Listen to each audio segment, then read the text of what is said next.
penjara dan kami tidak melayani engkau, maka ia akan menjawab mereka, aku berkata kepadamu, sesungguhnya segala sesuatu yang tidak kamu lakukan untuk salah seorang yang paling hina ini, kamu tidak melakukan juga untuk aku. Dan mereka ini akan masuk ke tempat siksaan yang kekal, tetapi yang benar ke dalam hidup yang kekal. Demikianlah Injil pada hari ini.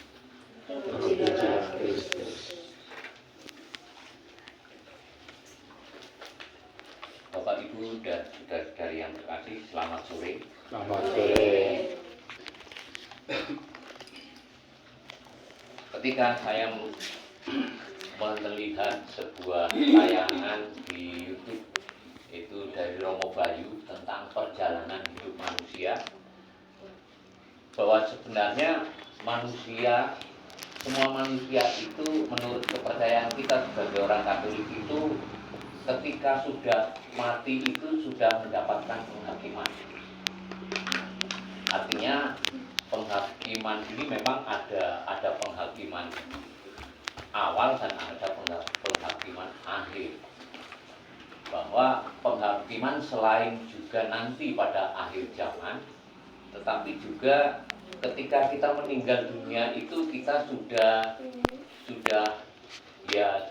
ada semacam vonis bahwa kita ini ke surga atau ke neraka, gitu. Kalau menurut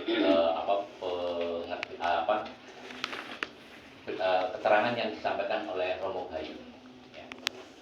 Nah, jadi ketika orang meninggal dunia, maka keputusannya ada dua. Kalau tidak ke surga, ya ke neraka. Gitu. Tinggal bagaimana hal itu terjadi pada diri kita masing-masing. Ya. Apakah kita masih menanggung dosa yang ringan-ringan saja, atau kita sudah melakukan suatu dosa yang sangat berat, sehingga keputusan waktu itu maka kita akan dimasukkan ke neraka atau ke surga.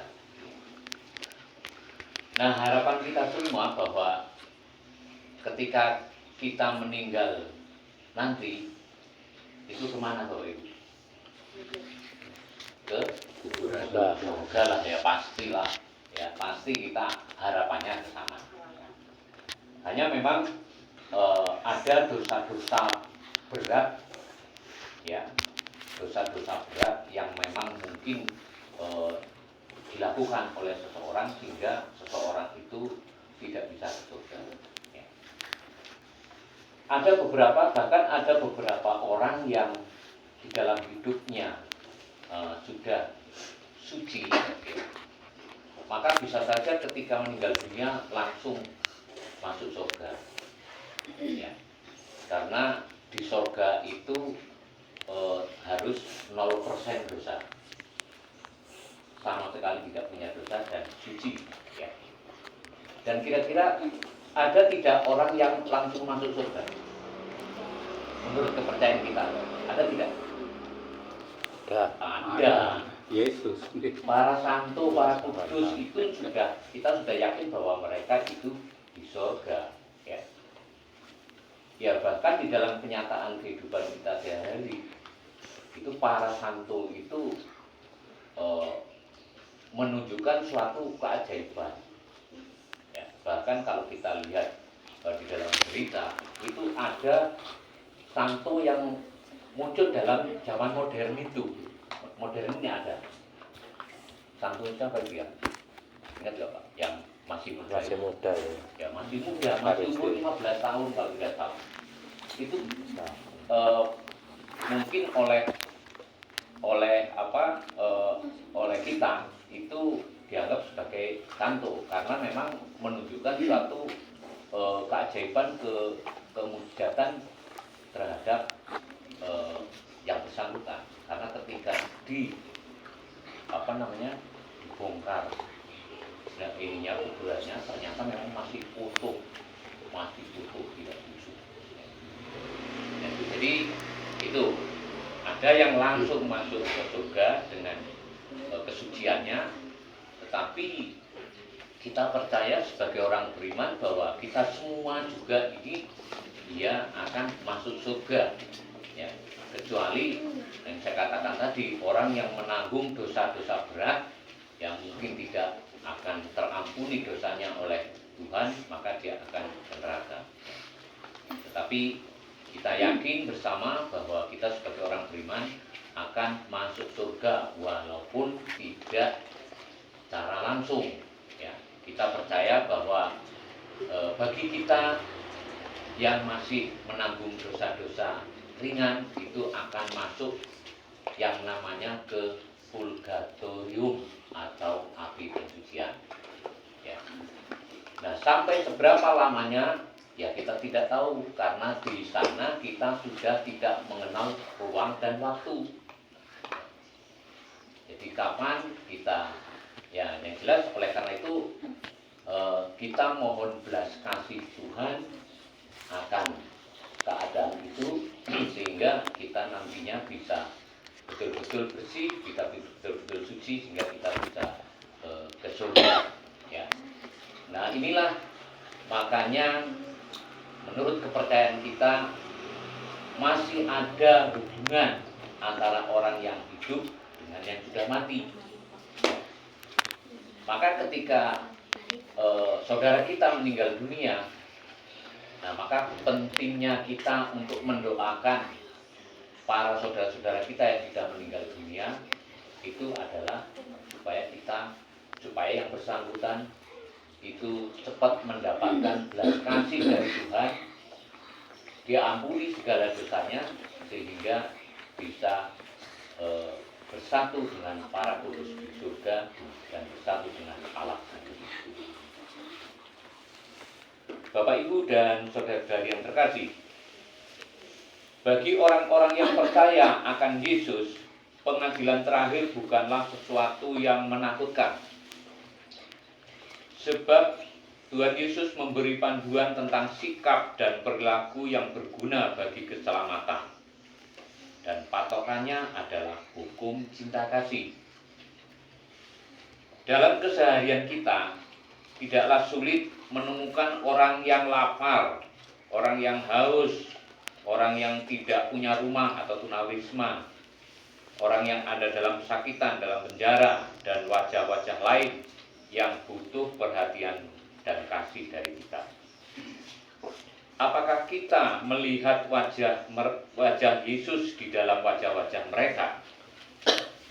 Kalau kita tidak melihat wajah Yesus dalam diri salah seorang saja dari mereka, maka artinya kepedulian kita kepada sesama menjadi sesuatu yang agak dangkal dan mudah membebani kita.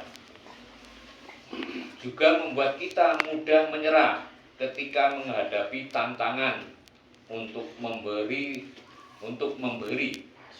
Tidak jarang terjadi bahwa wajah-wajah Yesus itu tidak menghampiri kita.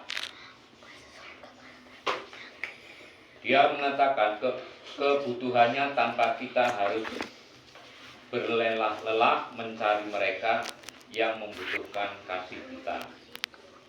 Mereka datang dan menawarkan diri mereka untuk menjadi pembela kita pada pengadilan terakhir. Bapak, Ibu, dan saudara-saudari yang terkasih, marilah pada masa Prapaskah ini adalah merupakan masa pertobatan yang panjang. Kita membangun hidup tobat sejati dengan mengasah kepedulian kita terhadap sesama yang lebih membutuhkan. Kemudian konsep sesama bagi kita adalah semua orang, ya, semua orang tanpa peduli, tanpa memandang itu agamanya apa, itu sukunya apa, ya, itu bangsa apa, itu seperti apa. Yang jelas semua orang yang ada di sekitar kita yang membutuhkan uluran tangan kita, itulah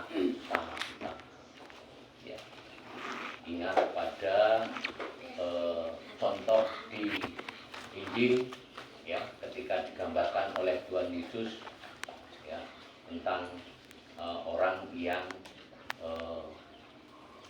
orang Lewi yang bertemu dengan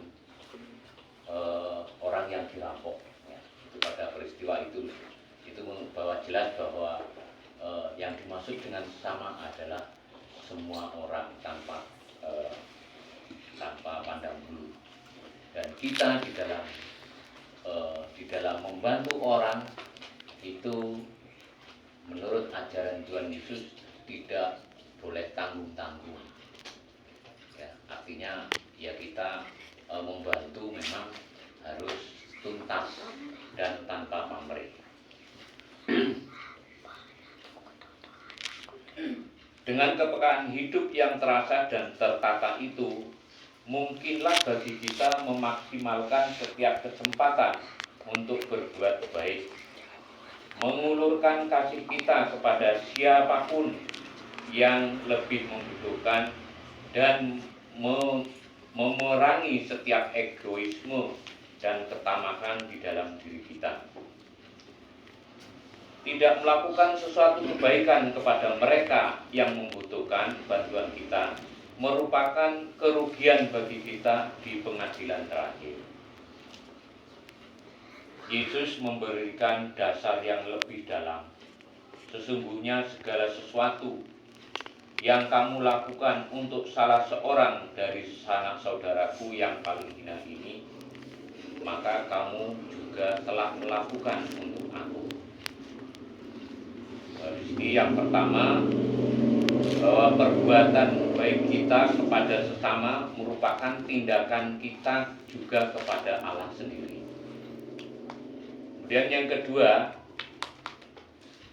sesama kita merupakan kehadiran Tuhan Yesus Kristus sendiri dalam diri sesama kita, khususnya yang miskin, yang lemah dan tersingkir, merupakan kehadiran Kristus di tengah-tengah kita.